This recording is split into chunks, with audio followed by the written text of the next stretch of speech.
ଆମର କାଲି ଆଜ୍ଞା ଥିଲା ରାମ ବନବାସ ଅଧ୍ୟାୟ, ଯୋଉଥିରେ କି କାଲି କୈକେୟୀ ଭୂମିକା କରି ପୁରା ଦମଦାର ଭୂମିକା ନିଭେଇଥିଲେ ସେ ଭାଇ ଆମ ପାଖରେ ଉପସ୍ଥିତ ଅଛନ୍ତି। ଆଜି ପାର୍ବତୀ ଅଭିନୟ କରୁଛନ୍ତି, ତାଙ୍କଠାରୁ ପ୍ରତିକ୍ରିୟା ଶୁଣିବା। କେମିତି କଣ ଏଇ ଅନୁଷ୍ଠାନକୁ ଆସିଲେ, କେତେ ବର୍ଷ ହେଲା ଅଭିନୟ କରୁଛନ୍ତି, ଚାଲନ୍ତୁ ତାଙ୍କ ପ୍ରତିକ୍ରିୟା ଦେଖିବା। ଆଜ୍ଞା ଭାଇ ଜୟ ସୀତାରାମ, ଆପଣଙ୍କ ନାଁଟା ସର୍ବପ୍ରଥମେ କହିବେ। ମୋ ନାଁ ହେଲା ବିଜୟ କୁମାର ପ୍ରଧାନ। କେତେ ବର୍ଷ ହେଲାଣି ଆଜ୍ଞା ମା ଜାଡୁମଲ୍ଲୀ ରାମନାଟ୍ୟ ସଂସଦ ସହିତ ଯୋଡି ହେଇଛନ୍ତି? ଆମେ ମା ଜାଡୁମଲ୍ଲୀ ରାମନାଟ୍ୟ କଳା ପରିଷଦରେ ଆମର ବିଗତ 16 ବର୍ଷ ହେଲା ଆମେ ଏଇ ରାମନୀଳା ଅନୁଷ୍ଠାନ ଆରମ୍ଭ କରୁଛୁ।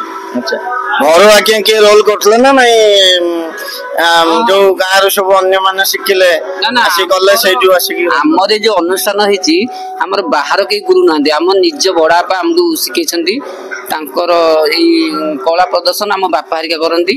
ଆମର ଏଇଟା ବହୁତ ପୁରାତନ ଅନୁଷ୍ଠାନ, ବିଗତ 100 ବର୍ଷ ପରେ ବି ହବ। ଜେଣ୍ଟସ ରୋଲ ଆଜ୍ଞା ସମସ୍ତେ କରିପାରିବେ, କିନ୍ତୁ ଲେଡିଜ ରୋଲ ଟା କରିବା ଆଜ୍ଞା ଭାରି କଷ୍ଟ। ତ ପ୍ରଥମେ ଯେତେବେଳେ ନିଜ ଗାଁରେ କଲେ ଲେଡିଜ ରୋଲ କଲେ, ଟିକେ ଗୋଟେ ଅବାଗିଆ ଅଫେଣ୍ଡେଡ ଲାଗିଲାଣି? ଏତେ ଲୋକ ଦେଖୁଛନ୍ତି, ନର୍ଭସ ଲାଗିବା କଣ ହବା, ସେମିତି କିଛି ଲାଗିଲା କି? ନା ନା, କେବେ ଆମକୁ ନର୍ଭସ ଲାଗିନି।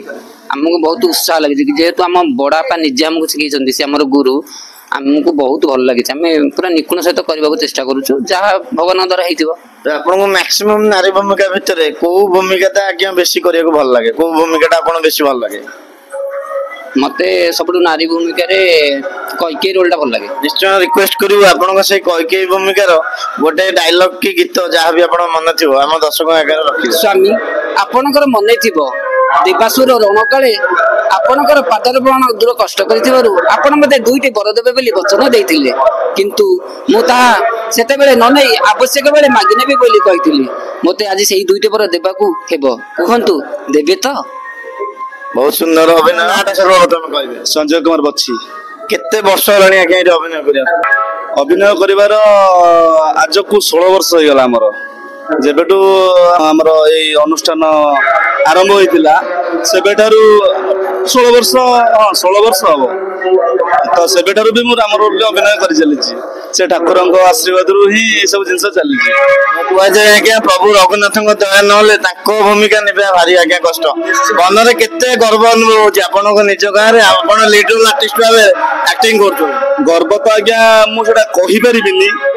ତ ଆମର ଏଇ ଯୋଉ ଅନୁଷ୍ଠାନଟା ହଉଛି, ଯାହା ଫଳରେ କି ଆମ ପିଲାମାନଙ୍କର ବଣ୍ଡିଂ ସମସ୍ତଙ୍କ ଭିତରେ ସୁସମ୍ପର୍କ ରହିପାରୁଛି।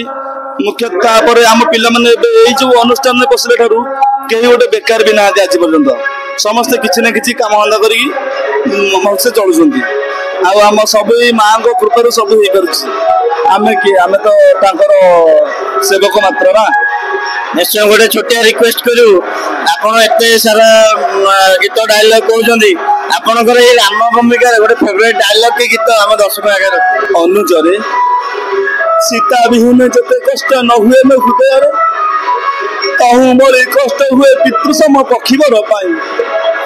ପିତୃସମ ପକ୍ଷୀବର କେତେ କଷ୍ଟ ନ ଭୋଗିଲେ ଆଜ, ମୋହ ଲାଗି ଆଜି ସେ ମୃତ୍ୟୁ ମୁଖରେ ପଡ଼ିଲେ। ଧନ୍ୟବାଦ, ଧନ୍ୟବାଦ। ନିଶ୍ଚୟ ଆମ ୟୁଟ୍ୟୁବ ଚ୍ୟାନେଲ ଜରିଆରୁ ଆପଣଙ୍କର ଆଗାମୀ ଜୀବନ ସୁନ୍ଦରମୟ ସୁଖମୟ ହଉ, ଏତିକି ଆଜ୍ଞା କାମନା। ଜୟ ସୀତାରାମ। ଜୟ ସୀତାରାମ, ଜୟ ସୀତାରାମ।